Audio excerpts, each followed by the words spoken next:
మీ question చెప్పనా? లైఫ్ని చూసే విధానం కొంచెం చేంజ్ అయింది ఇవాళ నాకు టెంపుల్కి వెళ్ళడం వల్ల. అక్కడ ఒక సిచ్యువేషన్ జరిగింది.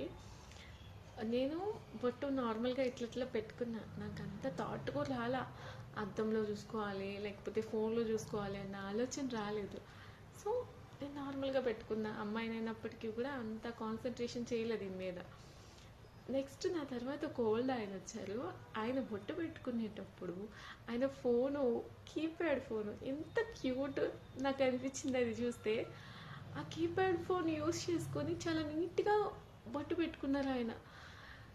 తర్వాత ఇద్దరు అబ్బాయిలు, వాళ్ళు బొట్టు పెట్టుకోవడానికి చాలా దూరంగా ఉన్న మిర్రర్ దగ్గరికి వెళ్ళి వాళ్ళు నీట్గా బొట్టు పెట్టుకున్నారు. ఇక్కడ సేమ్ పని ముగ్గురం చేసినప్పటికీ అసలు చాలా ఆయన దగ్గర ఉన్నది ఆయన ఎంత బెటర్గా యూస్ చేసుకున్నారు. నిజానికి ఆ కుర్ర పిల్లలు, నేను కానీ మేము కదా యూస్ చేసుకోవాల్సింది ఫోన్ యూస్ చేసుకొని పెట్టుకోవడం. ఎందుకంటే మా దగ్గరే కదా పెద్ద ఫోన్ ఉంది, కానీ మాకు అది యూస్ చేయాలనే ఆలోచన రాలా. కానీ ఆయన చిన్న కీప్యాడ్ ఫోన్ అయినా చాలా క్యూట్గా యూస్ చేసుకున్నారు. సో లైఫ్లో మనకున్న దాంట్లో మనం ఎంత బెటర్గా యూస్ చేసుకొని ఫాస్ట్గా ఏదన్నా కొంచెం చేయొచ్చు అనేది ఆయన చూసిన తర్వాత నాకు అనిపించింది. సో ఎందుకో కొంచెం చాలా ప్లెజెంట్గా అనిపించింది.